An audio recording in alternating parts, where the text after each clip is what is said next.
नमस्कार दोस्तों, जय श्री श्याम। मैं डॉक्टर प्रीतिका आपका आयु daily herbs and things channel में स्वागत करती हूँ। तो आज हम जिस टॉपिक पे बात करेंगे वो है तुलसी का पौधा। तुलसी का पौधा धार्मिक दृष्टि से ही नहीं, केवल आयुर्वेद और स्वास्थ्य की दृष्टि से भी बहुत ही महत्वपूर्ण पौधा है। ये हमारे स्वास्थ्य को तो अच्छा रखता ही है, साथ में वातावरण को भी शुद्ध रखता है। तो सबसे पहले तो हम तुलसी के बारे में आज ये जानेंगे इस वीडियो में कि इसको लेने के फ़ायदे क्या हैं, इसको लेने का सही तरीका क्या है, किस समय लेनी चाहिए और किनको ये नहीं लेनी चाहिए। लेकिन उससे पहले आप सबसे पहले चैनल को सब्सक्राइब कर लें और अगर आपने नोटिफिकेशंस ऑन नहीं की हैं तो वो बेल आइकन दबाकर उसको भी ऑन कर लें। इसके बाद आता है तुलसी लेने का सही तरीका क्या है। देखिए, तुलसी हमेशा सुबह प्रातःकाल ही लेनी चाहिए, खाली पेट लेनी चाहिए और इसको कभी चबाकर नहीं लेना चाहिए क्योंकि इसमें मरकरी और आयरन रहता है। अगर आप इसको डेली रूटीन में चबाते रहेंगे तो ये आपके दांतों को ख़राब कर सकता है। इसलिए कोशिश करें कि इसको पानी के साथ निगल लें, नहीं तो इसकी सिलबट्टे पर इसको अच्छी तरह से पीस कर चटनी बनाकर इसको पानी के साथ लें। इसके बाद आता है कि इसके फ़ायदे क्या हैं। तुलसी के बहुत से फ़ायदे देखे गए हैं। तुलसी सबसे पहले तो नेचुरल इम्यूनिटी बूस्टर माना गया है।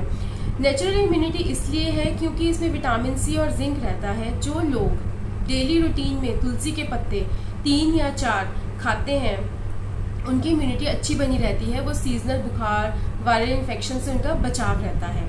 दूसरा आता है पेट की समस्याएं। जो जिनको गैस ब्लॉटिंग हमेशा बनी रहती है, बहुत परेशान रहते हैं, अगर वो लोग रोज़ सुबह 4 तुलसी के पत्ते खाते हैं तो उनको पेट की समस्याओं से भी बचाव रहता है। या फिर जिनको नहीं भी है कोई समस्या तो वो भी अगर तुलसी के 4 पत्ते डेली रूटीन में खाते हैं तो उनकी इम्यूनिटी तो बनेगी ही, साथ में पेट की समस्याओं से भी बचाव रहेगा। इसके बाद आता है ऑरल हेल्थ। किसी की मुंह से स्मेल आती है या फिर जो मुंह में एक टेस्ट अच्छा नहीं रहता है तो आप तुलसी के पत्ते मुंह में रखिए और उसको धीरे धीरे चूसते रहिए और फिर उसको पानी के साथ निगल जाइए, लेकिन चबाइए नहीं। इससे आपकी जो ऑरल हेल्थ है वो अच्छी रहती है। इसके बाद आता है कि किसी को बहुत ज़्यादा बुखार जुकाम रहता है या फिर कोई जन्मजात जुकाम है, जुकाम से बहुत ज़्यादा पीड़ित रहते हैं या फिर ताज़ा जुकाम है, तो उसमें आप क्या करें, उसमें आप 21 पत्तियां तुलसी की लें और उसको अच्छी तरह से सिलबट्टे पर पीस लें और उसके साथ आप लें 10 ग्राम दही। अगर किसी को दही माफिक नहीं है तो उसको शहद दें। शहद के साथ वही पीसी हुई चटनी जो है तुलसी के पत्तों की, वो आप उनको सेवन कराएं। कम से कम ये 8 से 10 दिन तो कराएं।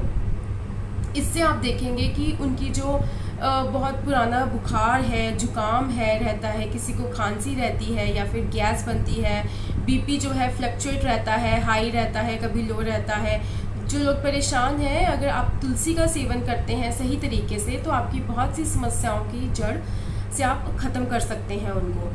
इसके बाद देखा गया है तुलसी के जो बीज होते हैं वो मेल इनफर्टिलिटी में बहुत ज़्यादा फ़ायदेमंद माने गए हैं। तुलसी के बीज लें लेकिन उसका चूरन बना लें। तुलसी के बीज को चूरन लेकर उसको पान के पत्ते में डालकर, लेकिन पान के पत्ता सादा हो, चूना या कत्था लगा हो। अगर पान पसंद नहीं करते हैं तो वो लोग पुराने गुड़ के साथ उसको ले सकते हैं। तुलसी के बीज लें, आप देखेंगे 8-10 दिन में ही आपको जो आपकी जो इनफर्टिलिटी की प्रॉब्लम आ रही है आपको वो बिल्कुल ख़त्म होने लगेगी। लेकिन इसका ये ध्यान रखना है कि जो तुलसी के बीजों का सेवन है वो सर्दियों में करना है क्योंकि ये बहुत गर्म होते हैं। इसलिए आप ये ध्यान रखें कि दिसंबर, जैन, फेब जब बहुत ज़्यादा ठंड होती है तभी ये बीज यूज़ होते हैं और इनको गुड़ के साथ ले सकते हैं या फिर पान के साथ ले सकते हैं। इसका सुबह और शाम 2 टाइम आप सेवन करिए। कम से कम 8-10 दिन तो करिए, लेकिन अगर इससे ज़्यादा थोड़ी ज़रूरत लगती है तो 15-20 दिन तक इसको ले जाइए, लेकिन इससे ज़्यादा नहीं। और आप देखेंगे आपकी जो प्रॉब्लम चल रही है इनफर्टिलिटी की और आप बहुत सी मेडिसिन लेकर भी परेशान हो गए हैं तो इसमें आपको निश्चय ही लाभ होगा। लेकिन उस टाइम पे जब आप ये ले रहे हैं तो आपको पूरा परहेज रखना है। कोई तली चीज़ नहीं खानी, मसालेदार चीज़ नहीं खानी, कोई बाहर का नहीं खाना, बिल्कुल सात्विक खाना खाना है। तो ये आपको ज़रूर असर करेंगे, लेकिन सर्दियों में। इसके बाद इसका देखा गया है रोल कि तनाव कम करता है ये। अगर आप तुलसी ड्रिंक का सेवन करते हैं, तुलसी का अर्क लेते हैं तो ये तनाव को कम करता है, स्ट्रेस रिलीविंग है। जो बच्चे पढ़ते हैं, कंसंट्रेशन नहीं बनती है, तो अगर वो दिन में थोड़ा तुलसी का ड्रिंक लेते हैं तो उनका जो स्ट्रेस है वो कम होता है। इसके बाद देखा गया है कि किसी को बहुत से पुराना बुखार है, वो जा नहीं रहा है, बुखार आता है जाता है, पूरा साल उनका इसी तरह से चलता रहता है, तो वो लोग क्या करें, वो लोग लें 4 तुलसी के पत्ते, 4 काली मिर्च और 1 पिपली डालकर चूरन बनाकर इसका रख लें। और वो लेना है आपको 60 ग्राम, पानी के साथ लें। अगर आप थोड़ी मिश्री पसंद करते हैं तो उसमें डाल सकते हैं। वो उस पेशेंट को, आप रोगी को दें और आप देखेंगे कुछ ही दिनों में, कितना पुराना बुखार क्यों ना हो, वो उनका ठीक होने लगेगा। तुलसी के फ़ायदे तो बहुत हैं, लेकिन इसको सही तरीके से और सही मात्रा में लेना ही ज़रूरी है।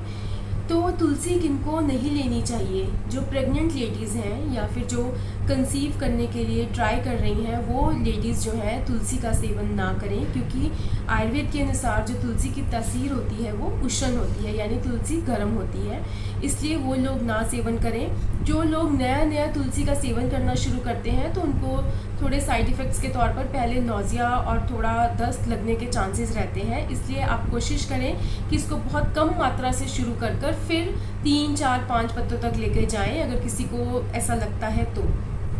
बाकी तुलसी के फ़ायदे जो हैं बहुत हैं, आप इसको सही तरीके से और सही ढंग से, सही मात्रा में सेवन करिए तो आपको निश्चय ही इसका लाभ होगा। तो आज की वीडियो में इतना ही। तो अगर आपको ये वीडियो पसंद आया हो तो इसको लाइक और शेयर ज़रूर करें। Thank you.